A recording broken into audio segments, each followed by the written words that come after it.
you. We'll now move to question time. I call Senator Ruston. Thank you, President. My question is to the Minister representing the Prime Minister, Senator Wong. Yesterday, Australians were shocked and disgusted by the anti-Semitic threats made by nurses at Bankstown Hospital. The New South Wales Health Minister said both nurses had been stood down immediately.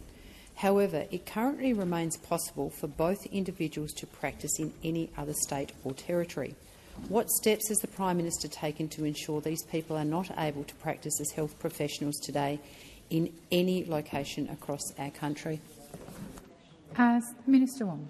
Thank you, President, and I thank the senator for the question. And I agree with her that we were shocked, and I think I made some comments yesterday about how shocking it was to have that kind of vile hatred, that anti-Semitism expressed in the way that it was. And I think we've seen universal condemnation, including across the political spectrum, and also I note today there was the relevant trade union, the AN, the Nursing and Midwifery Federation, have engaged in a public rally in support of the appropriate values that healthcare should have at its heart. I think I answered that aspect of the question yesterday, Senator. I made reference to the fact that if there that any reduction or taking away of a licence in a state would be reflected in terms of a national regulator. I think I read to you the advice that I have received, which is that there is a national scheme for regulating the safety and quality of health practitioners that includes nurses and the relevant authorities, New South Wales. Minister Wong, please resume your seat. Senator Ruston. Thank you, President. I think my question was very specific. What is it that you're on your feet for? In terms of Senator Ruston, why are you on your feet? Relevance. Okay, you didn't say that. Oh, sorry, I might have been mumbling. My apologies. Thank you. Relevance. I was just seeking relevance in terms of the response that we've received so far from the Minister in relation to what action the Prime Minister is taking to make sure that these people are not practising anywhere else in Australia. I think we deserve to know the answer. Thank you, Senator Ruston. The Minister is being directly relevant to your question. Minister Wong. Well, I think I'll take the interjection from Senator Cash because she is quite. She is pointing. She wants to talk about the Prime Minister. I want to talk about the registration, and I will come to the Prime Minister. Your question, Senator. Your question, Senator. Not about the public. Order. Order across the chamber. Order. Senator Colbeck. Minister Wong, please continue. As I said yesterday, adverse finding made by New South Wales Health automatically flows through to the Australian Health Practitioner Regulation Agency, which is the national regulator. First supplementary, Senator Ruston. Point of order. At the time, I think the time's expired. Oh, okay.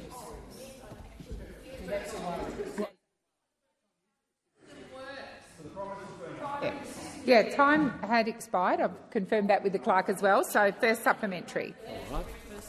So Senator Ruston, first supplementary. So the New South Wales Police has launched an investigation into the incident, with the New South Wales Police Commissioner Karen Berg calling it a sad day for the country.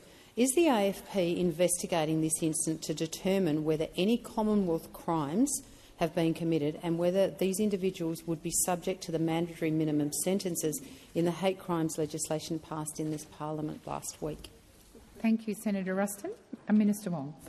Well, first, obviously the matter is being investigated by the New South Wales Police, as it should be, and I expressed the view, as I did yesterday, that those individuals should face the full force of the law. The AFP will provide any assistance that is needed by the New South Wales Police. Senator, I hope you, like I do, have faith in the AFP and in authorities.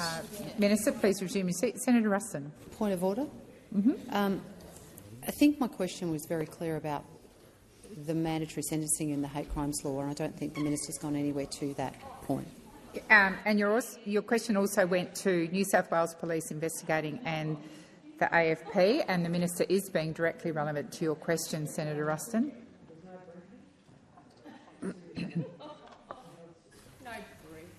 Minister. Thank you, President.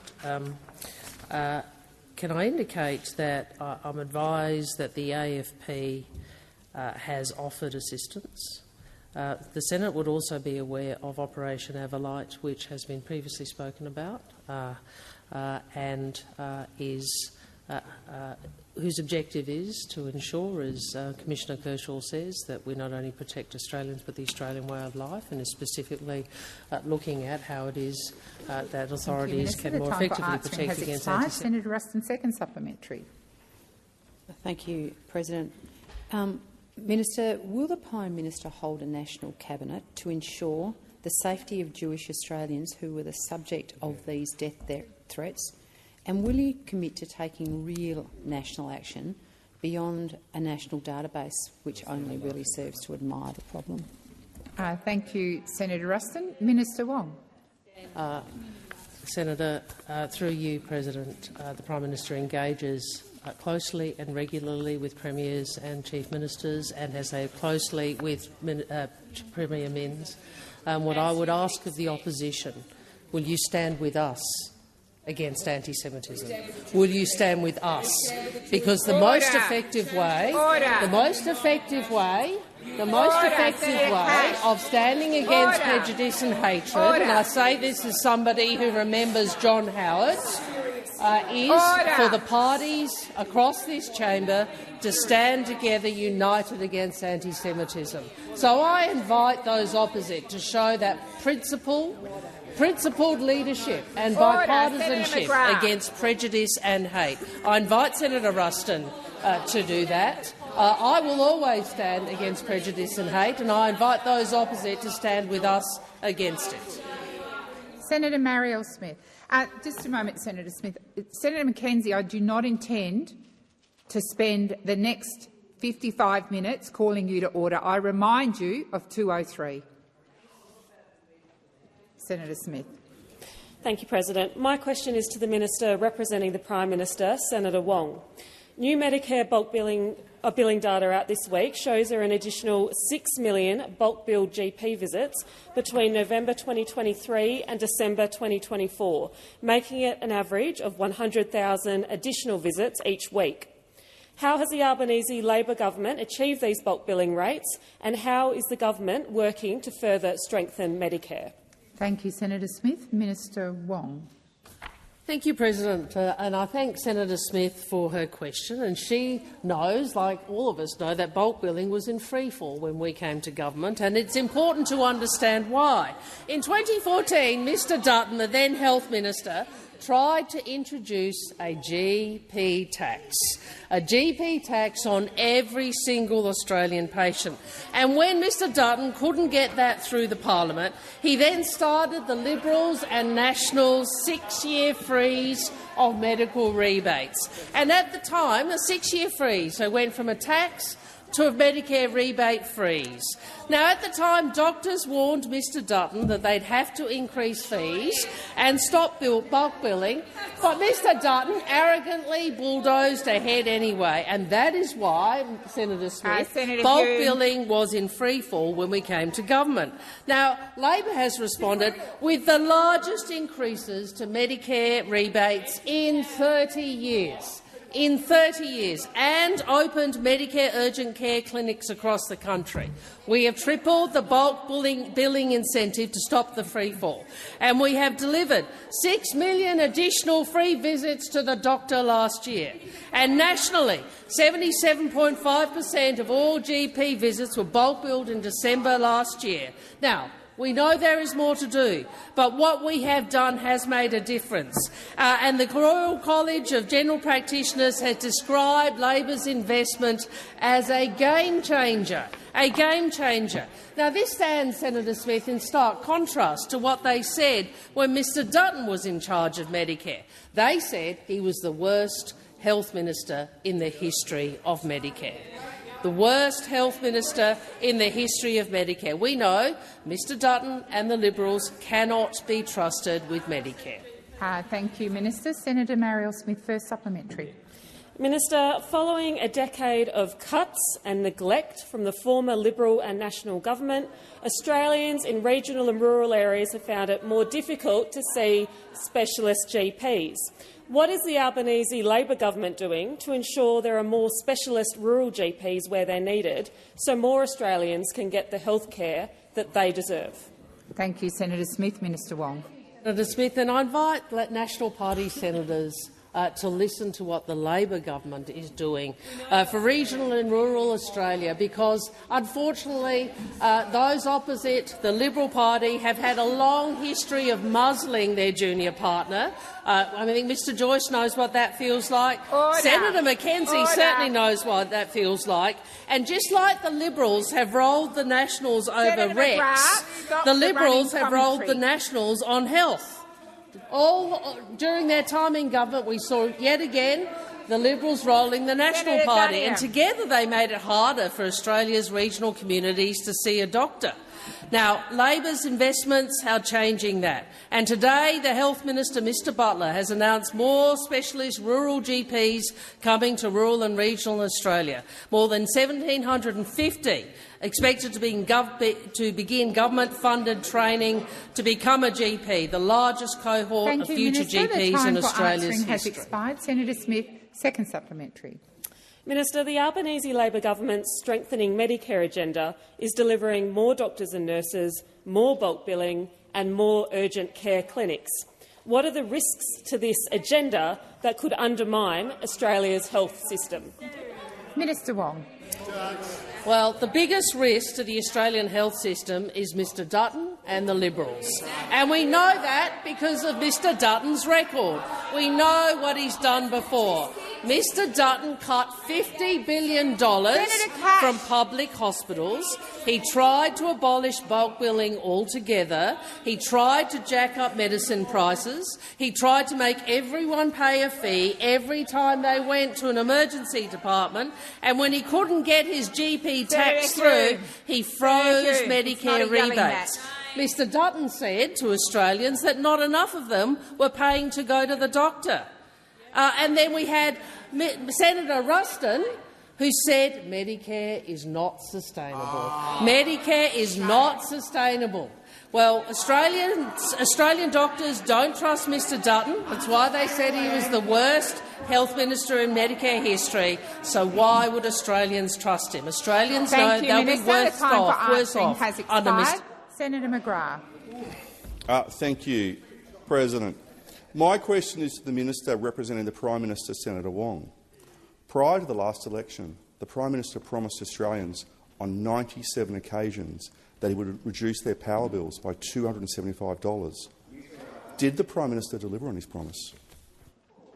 I'm sorry, Senator McGrath, I didn't catch the end of that question. Did the Prime Minister deliver on his promise? Thank you, Senator McGrath. Minister Wong. President, can I first make the point that our plan is delivering cheaper energy right now. We delivered energy relief, which has cut $300 off power bills.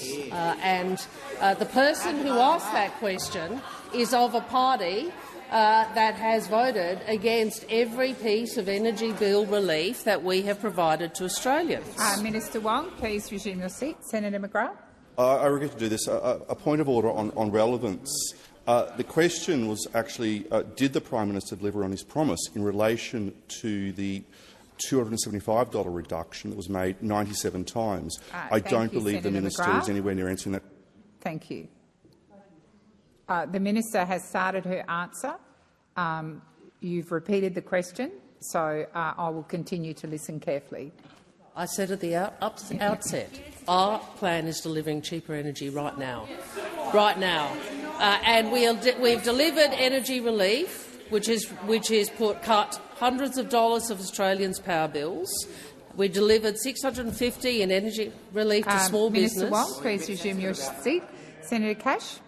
Point of order in relation to relevance. I'm sorry, Senator Cash. I'm going to call the Senate to order. Senator Cash. It's a point of order in relation to relevance. The question was, the Prime Minister made a promise to the Australian people. Did he deliver it? Thank you, Senator Cash.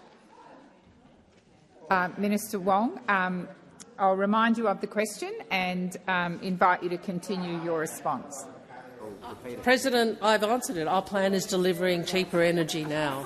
And it stands in stark contrast to the nuclear fantasy, which will push up power prices by $1,200 and deliver less than 4% of our energy needs. You don't like these facts, Minister Wong, do you? please resume your seat. Senator McGrath.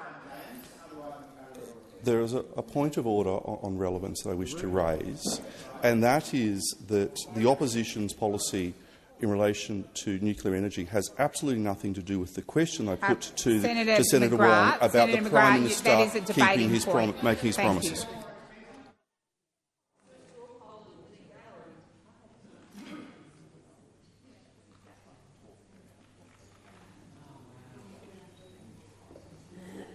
Okay, so what I'm advised is that talking about the opposition's policies is not relevant, but the minister is being relevant to the question that you asked, Senator McGrath.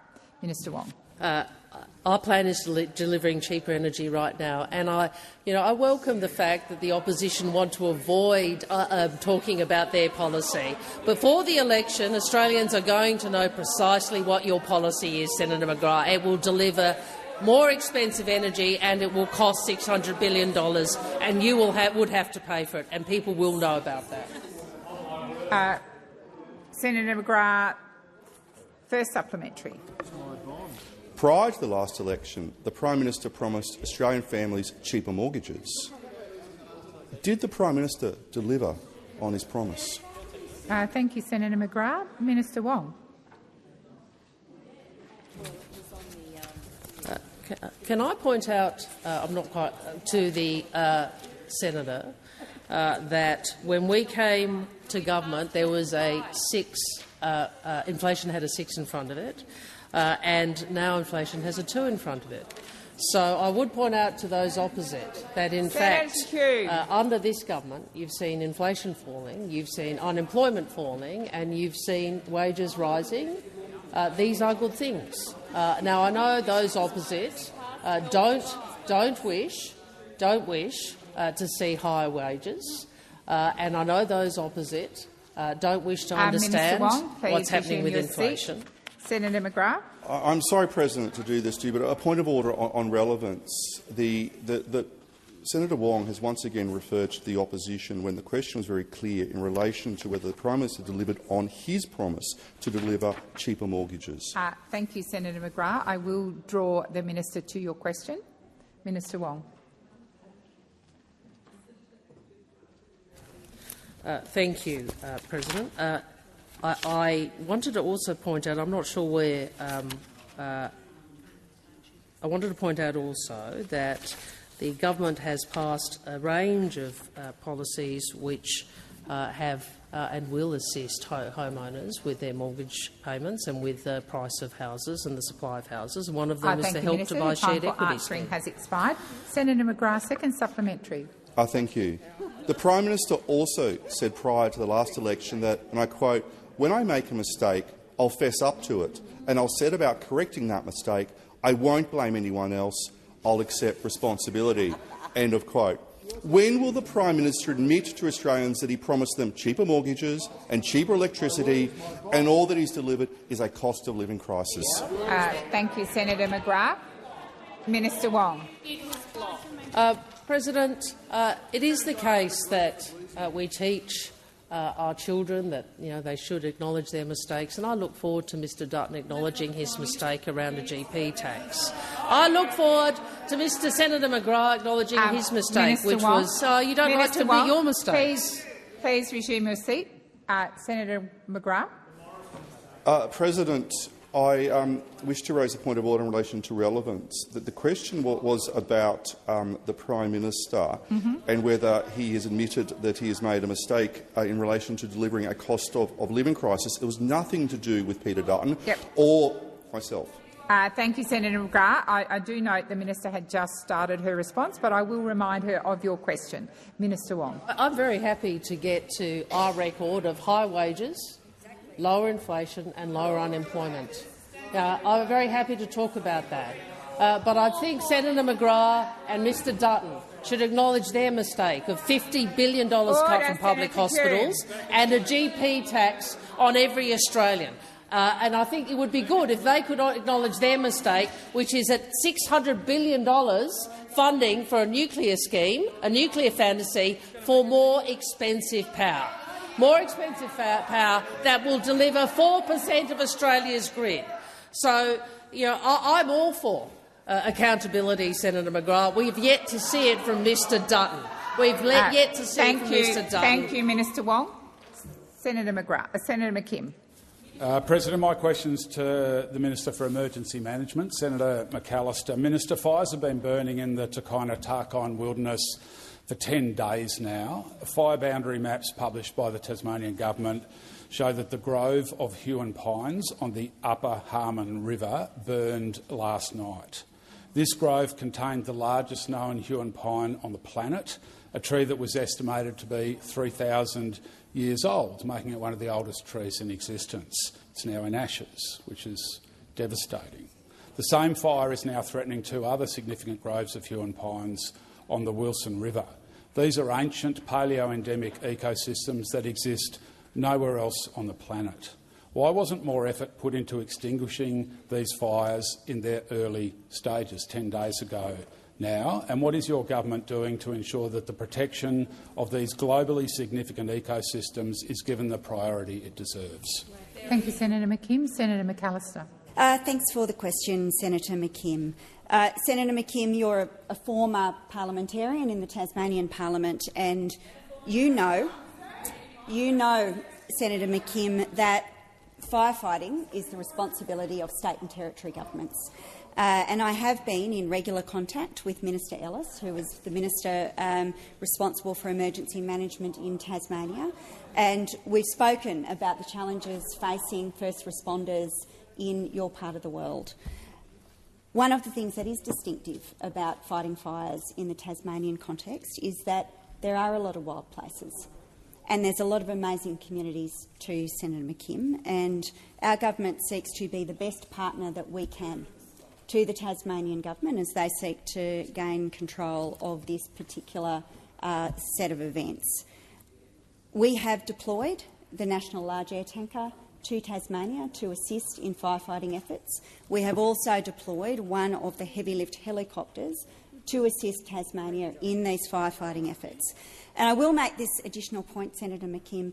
This is the first high-risk weather season where those assets have been available at all. And the reason that they're available is because our government came to office understanding that more would need to be done to deal with emergencies and to deal with natural disasters. And that is because all of the advice that we have from scientists is that natural disasters are going to become more frequent and more intense. Now, our government accepts that science.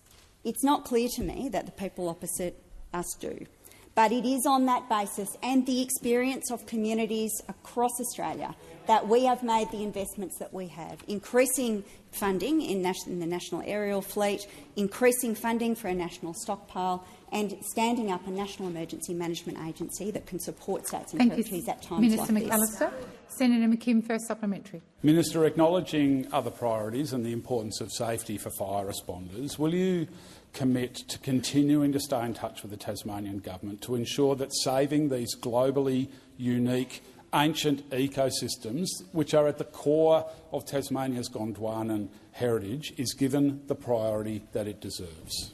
Thank you, Senator McKim. Minister McAllister. Thanks, Senator McKim. And your question is apposite because actually this is an enterprise that rewards collaboration.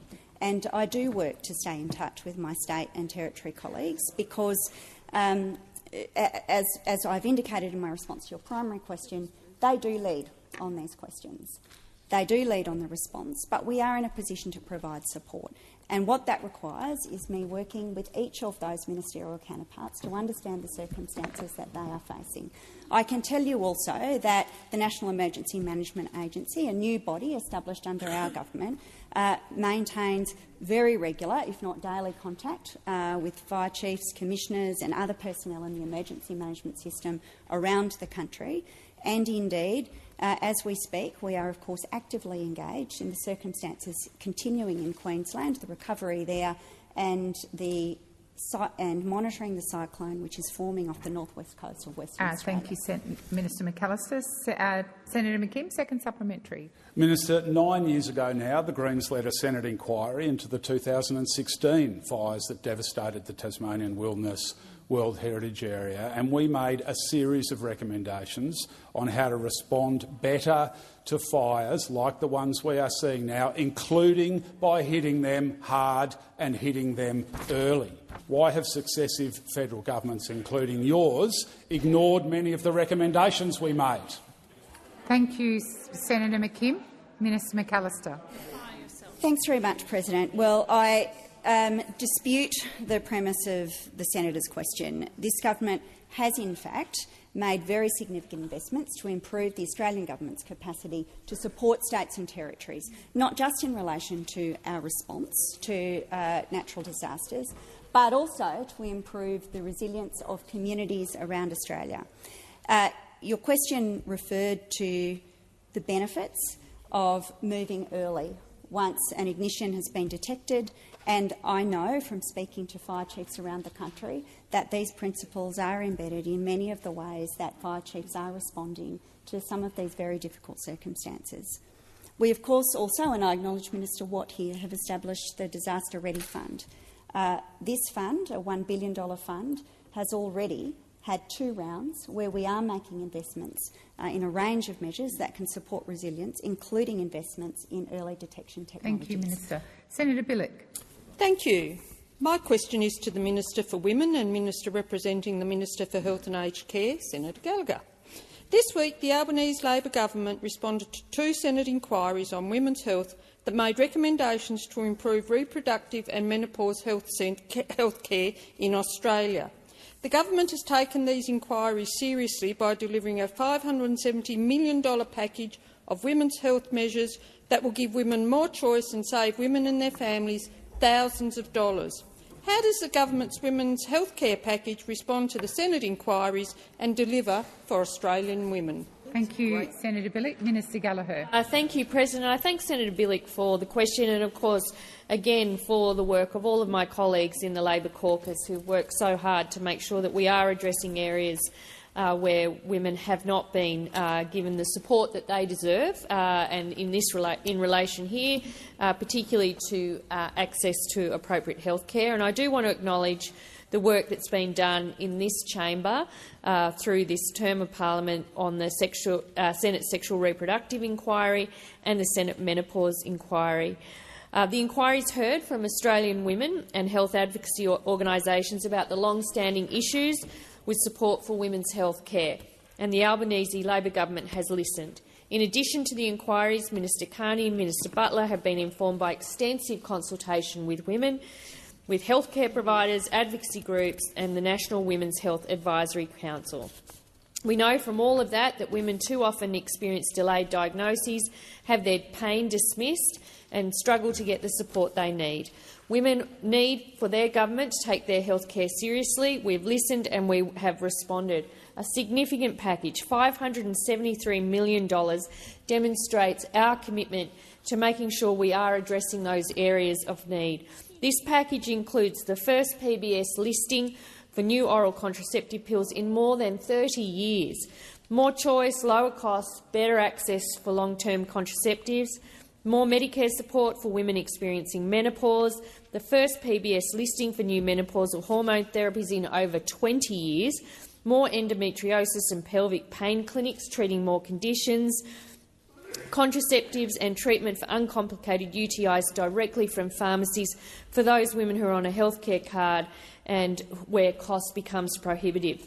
These packages will save women and their families thousands of dollars over their lifetimes. Thank you, Minister. Senator Bilyk, first supplementary. Thank you for that response, Minister. Not only will this funding assist women with their healthcare choices, it will also help women with their economic security. Chief Executive Women has found that, on average, women retire earlier than men due in large part to their health. How will this package, particularly the menopause initiatives, support women in the workforce? Good question. Minister Gallagher. Thank you very much, and I thank Senator Bilyk for the question. This is a package that recognises that women bear a higher cost for their health over their lifetime and that there has been a gap in quality and responsive health services for women. We know that this has real impacts on women, not just in bringing down the costs of health treatment through this package, but avoiding the costs that women bear when they can't access quality health care. Chief Executive Women has pointed out that, on average, women retire earlier than men and 12 years earlier than they want to, due in large part to their health. This obviously has huge impacts on that woman's life, on her economic security into retirement, but also for our economy. Employing just 5% more people aged 55 or over could add $48 billion to the Australian economy. And Monash University has also estimated that women's labour force absence costs $72 billion in lost GDP annually. This package goes to making women's healthcare more affordable, more accessible and giving women more choices. The time for answering has expired. Senator Bilyk, second supplementary. The Women's Health Package adds to a huge amount of work that the Albanese Labor government has done to repair Australia's health system after a decade of coalition neglect. How would Australian women be impacted if the government had not done the work to repair the health system?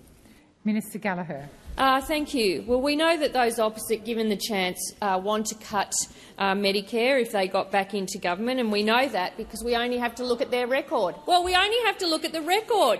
What happened when they were last in government, when Mr Dutton was the worst health minister, voted the worst health minister ever in the country?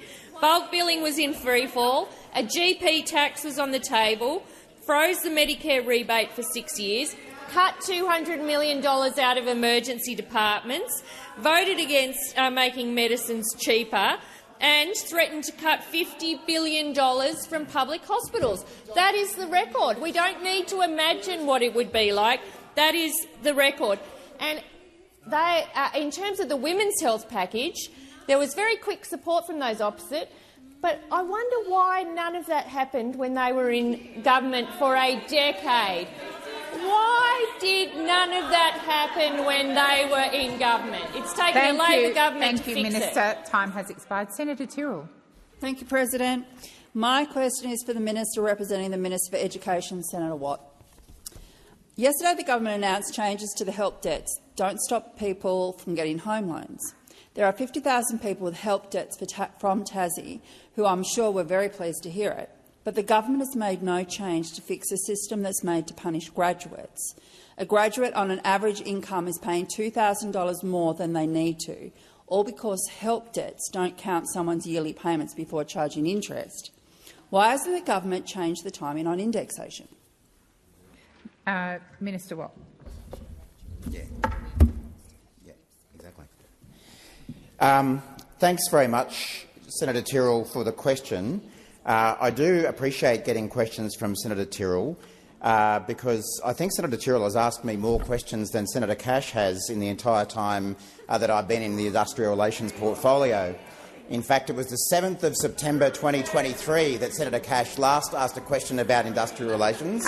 Minister Watt. She went. Minister Watt, I am going to draw you to Senator Tyrrell's question. She went. I think Senator Tyrrell will appreciate this, and I will get to the point shortly. So Senator Cash went the entire year of 2024 without asking an industrial relations question, and that's Minister because Watt, she knows her Minister record Watt, is so bad. Minister Watt.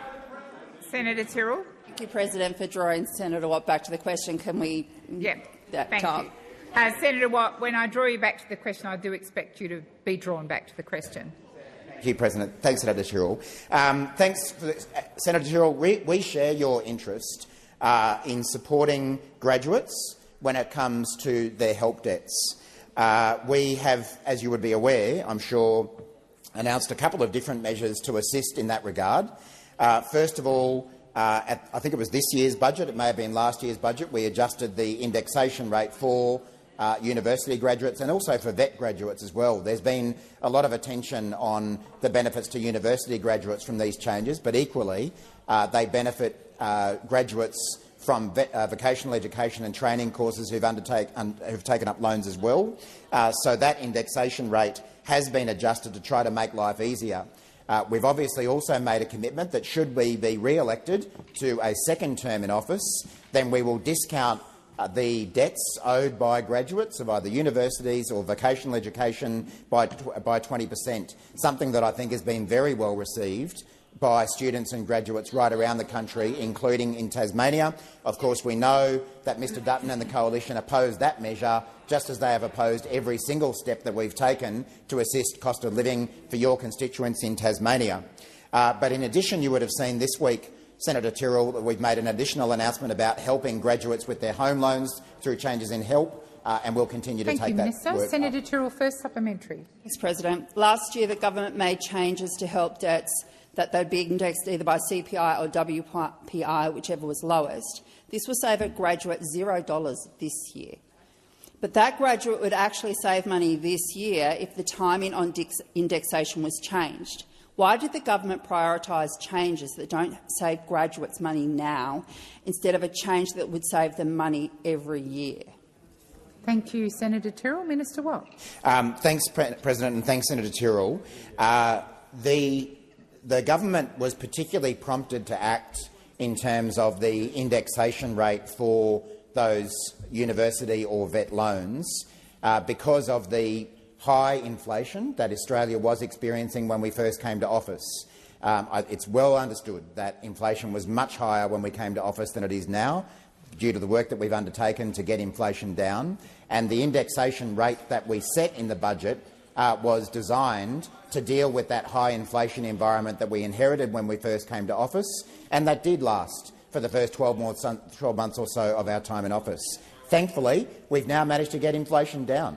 That's the actions of the Albanese government. 2 surpluses in a row. We didn't bother making back-in-black mugs. We actually just delivered surpluses. We actually just got it done. We didn't need mugs. And in the process, we brought inflation down, which is obviously good news for university and VET graduates, as it is for the entire Australian community. Thank you, Minister. Senator Tyrrell, second supplementary. Thank you, President. Labor says they're all about helping students and young people with the cost of living. You could help them now, but you won't. So why are you making them pay more on their help debt than they need to? Thank you, Senator Tyrrell. Minister Watt. Thanks, Senator Tyrrell. Well, obviously, I've already explained the reasons for the indexation rate changes and the fact that now that inflation is significantly lower, that's good news also for university graduates in terms of the indexation of their loans. I do have to disagree with you on one point, though, when you say that we haven't helped university students, or I can't remember the exact words that you used. Not only have we taken action as a government around help loans and indexation rates, but we've assisted students in a whole range of other ways. The increases that we've made to rent assistance have been particularly useful for students. I think I'm right in saying it's the biggest increase in rent assistance that any government has made in decades, a 45% increase in rent assistance. Students are obviously big beneficiaries of that. The work that we've done around increasing bulk billing, anyone on a low income, whether it be a student, an unemployed person, an elderly person, benefits from that. Of course, the energy bill rebates, and let's remember who voted against every single one of them, all of those people over there. Thank you, Minister. Senator Chandler. Thank you, President. My question is to the Minister representing the Prime Minister, Senator Wong. The Australian government-funded organisation Creative Australia has announced that Khaled Sabsabi will be Australia's artistic representative to the Venice Biennale. Mr Sabsabi features the dead Hezbollah terrorist leader Nasrallah in his artworks. With such appalling anti-Semitism in our country, why is the Albanese government allowing a person who highlights a terrorist leader in his artwork to represent Australia on the international stage at the Venice Biennale?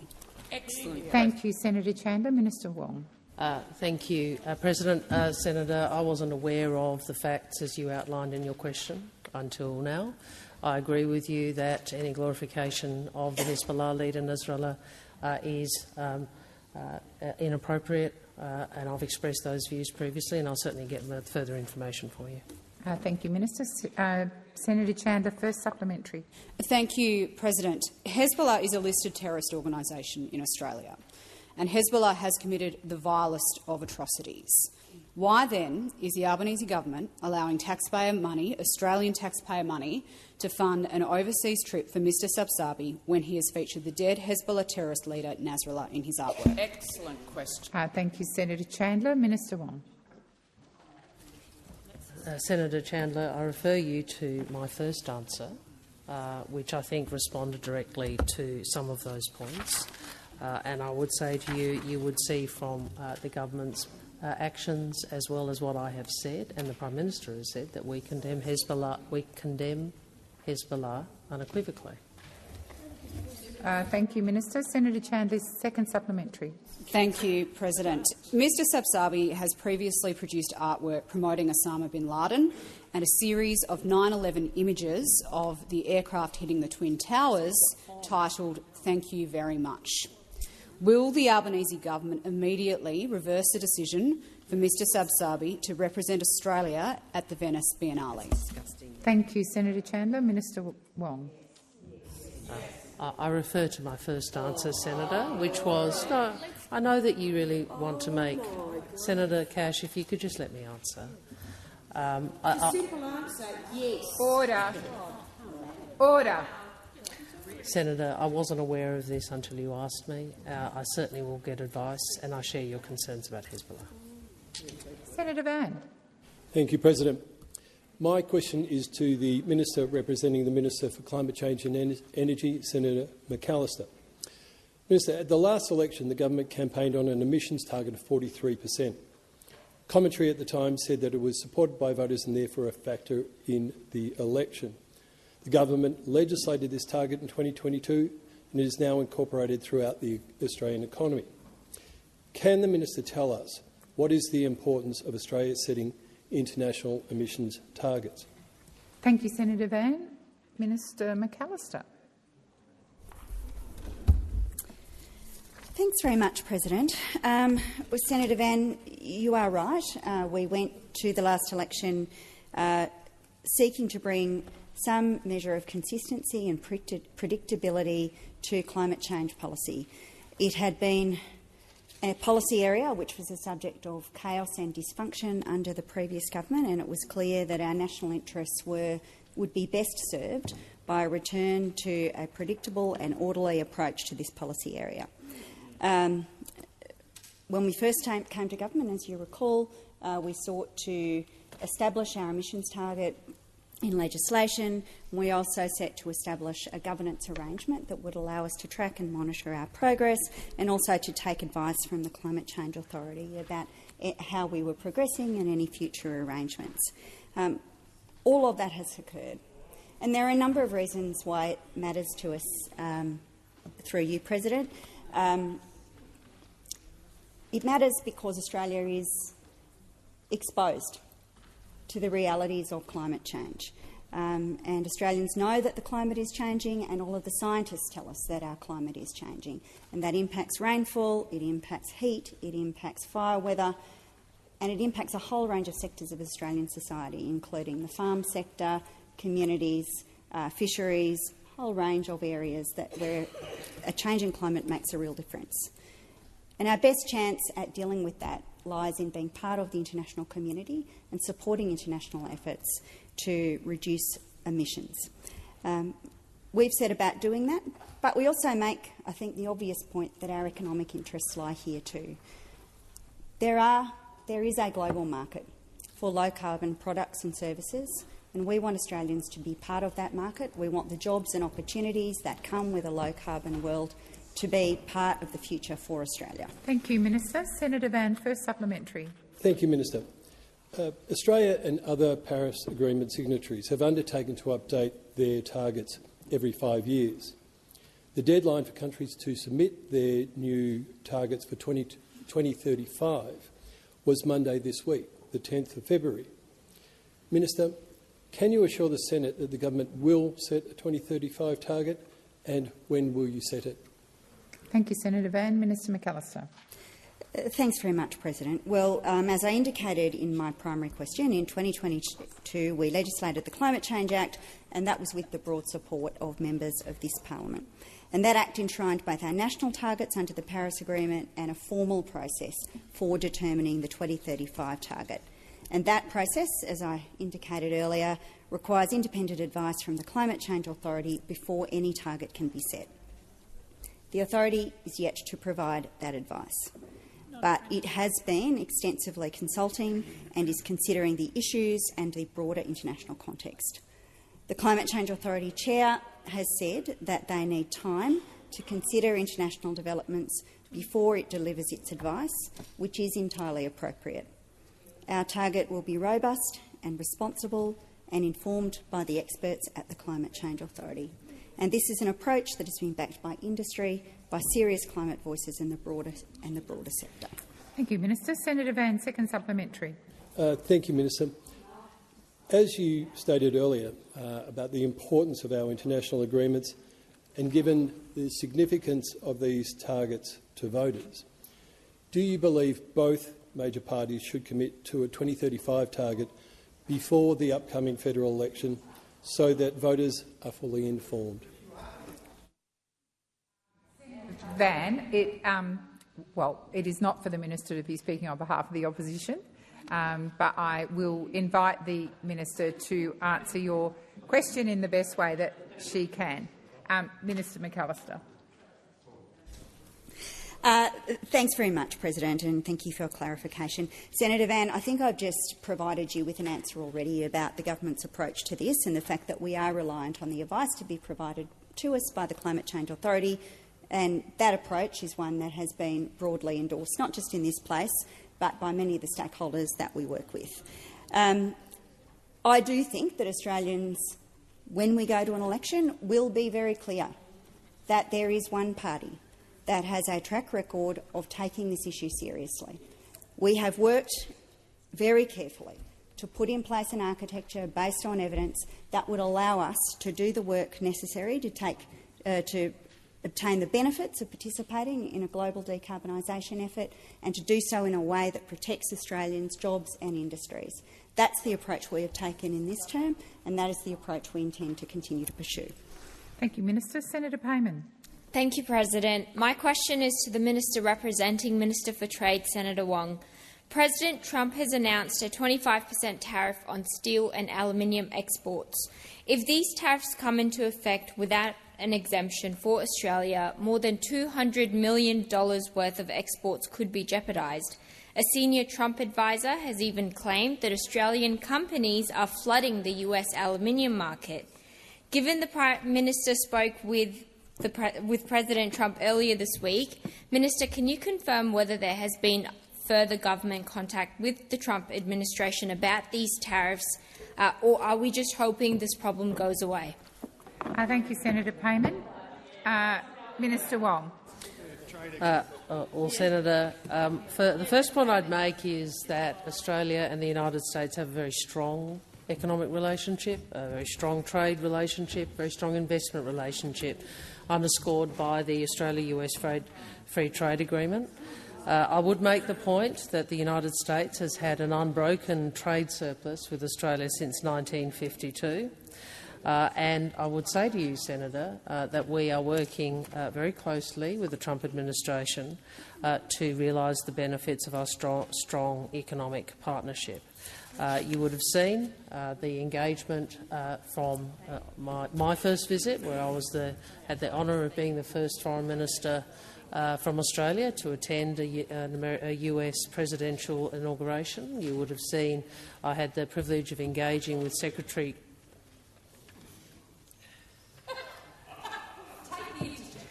I know that it's Thursday of the last sitting week. Secretary Rubio, and I know that there's a little bit of joviality, but this is serious. This is about the nation engaging with the United States, and was privileged to engage both directly with Secretary Rubio and also through the Quad meeting. You'll also see that the Defence Minister and Deputy Prime Minister engaged recently as well. The Prime Minister did have a call with President Trump. It was a constructive and warm discussion. The Prime Minister made a strong case for Australia to be exempt from tariffs on steel and aluminium, and as you would have seen from both the President's words and the Prime Minister, some of us are actually trying to. This is the US relationship, Senator McKenzie. This is the US relationship. Thank you, Minister. Perhaps the time has expired. Senator Payman, first supplementary. Thank you, President. Steel production in Australia starts with iron ore. Order. Steel production in Australia starts with iron ore, the majority of which comes from my home state of WA. Minister, if your government fails to secure an exemption, unlike former Prime Minister Turnbull under the first Trump administration, what's your plan for protecting WA jobs? Thank you, Senator Payman. Minister Wong. Order. Order. Order. Well, unlike some of those in this chamber, we are 100% focused on the interests of Australia. And we think that the alliance with the United States, the economic relationship with the United States, despite Senator McKenzie's interjection, should be bipartisan and should be bipartisan. Order. Order. Minister, please continue. Thank you. We are pleased that the President is giving great consideration to the exemption. We will continue to press our views. Obviously, the US administration has made clear, both before and after the election, that President Trump and his administration intends to do things differently, and they have set about implementing that agenda, which was the agenda the American people voted for. So we will continue to engage and press Australia's interest. As you would expect. Senator Payman, second supplementary. Thank you, Minister. My question was specifically for WA, but that's okay. Amidst the cost of living crisis, the national housing crisis and the climate change emergency, we still managed to cough up $800 million to ship off to the US as the first payment towards the AUKUS submarines, which I don't think is in the best interest of Australians. Yet the US treats us with the same contempt as it does its worst enemies. Minister, is this how friends treat each other? Thank you, Senator Payman. Minister Wong. Senator Payman, I appreciate that you don't support AUKUS, but I think, if I may, that the tone of your last question flies in the face of what you're proposing in your first. But we are in the process of an engagement with the US administration. We will do so very clearly in Australia's national interest, and we will do so professionally, and we will do so consistently. In terms of AUKUS, I appreciate that you have a different view to the government's. We believe AUKUS is in Australia's national interest. We also believe it is an important aspect of our relationship with the United States and the United Kingdom. So on this we are not going to agree. So I disagree with what you put in your question. We'll continue to engage, as is appropriate, with our principal strategic ally and the world's largest economic power. Thank you, Minister. Senator McKenzie. Senator McKenzie. Minister Watt. Oh, wow. Minister Watt, unnecessary. Thank you. Thank you for your protection, Madam President. My question is to the Minister representing the Prime Minister. Order. Please. Order. Order. Order. Senator Watt. Order. Senator McKenzie, please continue. Thank you, Madam President. My question is to the Minister representing the Prime Minister, Minister Wong. Could you please outline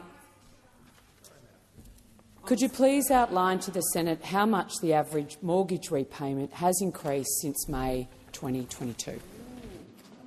Thank you, Senator Mackenzie. Minister Wong. Thank you, President, and I'm sure that someone will provide me with precise details of the figures soon. But what I would say to you, Senator, is when you were in government, and I appreciate. Well, I am providing a question, an answer to a question about inflation. I know those opposite find it hard to recognise some of the laws of economics. Minister Wong, please resume your seat. Order. Senator Mackenzie.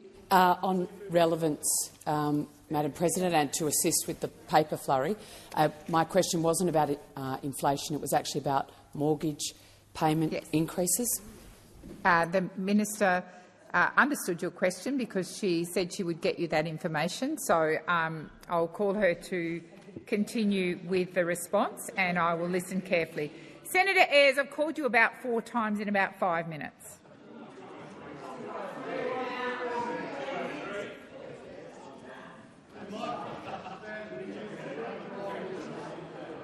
Minister. Thank you, President. Senator Mackenzie says she's not interested in inflation. Well, I would have thought. I thought that was the basis of her. Minister Wong. Order. Senator Cash, you've got one of your own senators on her feet. Senator Mackenzie. Madam President, I'd asked you to request Senator Wong to withdraw that comment, please. Minister Wong. No. Order. Senator Wong, please resume your seat. Senator Mackenzie, resume your seat. Senator Ruston, resume your seat. I will come back to you. You made a reference to inflation. You're not in an argument with me. When you rose about your point of order, you spoke about inflation. I am happy to review the tape, but I clearly heard that.